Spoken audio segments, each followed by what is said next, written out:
नमस्कार, मैं आचार्य धनंजय आप सभी दर्शकों का स्वागत करता हूं हमारे विशेष ज्योतिषी कार्यक्रम एस्ट्रो चक्र में। आज हम लोग चर्चा करेंगे चैत्र नवरात्र के 5वें दिन मां स्कंद माता की आराधना कैसे की जाए, कैसे उनकी कृपा हमें प्राप्त हो, कौन सी सरल विधि को अपनाया जाए। आप सभी दर्शकों को मैं बताना चाहता हूं, चैत्र नवरात्र के 5वें दिन भक्तों को अभिष्ट फल प्रदान करने वाली मां दुर्गा का जो पंचम दिव्य स्वरूप है, उनकी आराधना का विधान है। मां के इस दिव्य स्वरूप को मां स्कंद माता कहते हैं। ये जो दिव्य स्वरूप है, देवी पार्वती का ही भिन्न अंग है। मां पार्वती को ही हम मां स्कंद माता के रूप में मानते हैं। और स्कंद माता क्यों कहते हैं? क्योंकि कार्तिकेय जी की मां है। कार्तिकेय जी के ऊपर विशेष स्नेह इनका ये दिव्य स्वरूप दर्शाता है। मां के जो श्रृंगार की जो विधि है, पूजा की जो विधि है, आप सभी दर्शकों को मैं बता देता हूं। वैसे तो पूरी नवरात्रि में आपको समानांतर सभी देवियों के लिए कुछ चीजों को तो उसी तरीके से करनी है, जैसा मैं सदैव कहता हूं। आपको अलग अलग भिन्न भिन्न प्रकार के रंगों का इस्तेमाल मां के श्रृंगार के लिए, मां के इस दिव्य स्वरूप के लिए अनिवार्य रूप से करना चाहिए।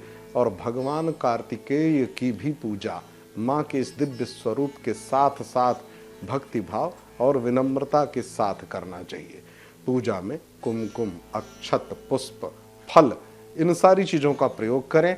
चंदन का प्रयोग विशेष रूप से करें। मां के समक्ष घी का दीपक जरूर जलाएं।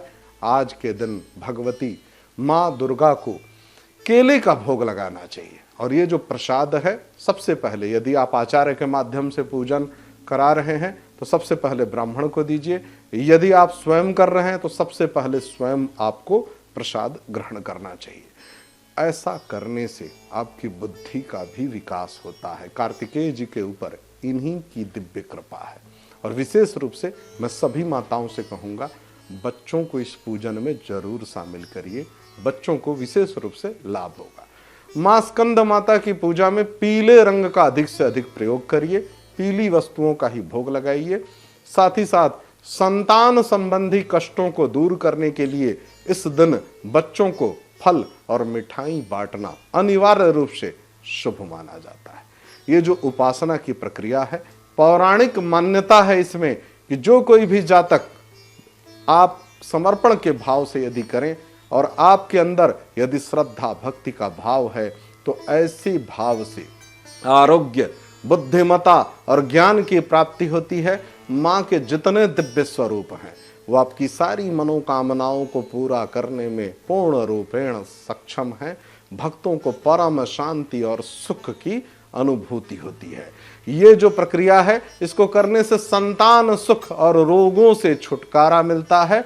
और जो सरल सा मंत्र है, आप सभी दर्शकों को मैं बता देता हूं। या देवी सर्वभूतेषु मां स्कंद माता रूपेण संस्थिता नमस्तस्यै नमस्तस्यै नमस्तस्यै नमो नमः। आज इस कार्यक्रम में बस इतना ही। आप सभी दर्शकों को बहुत बहुत धन्यवाद। नमस्कार।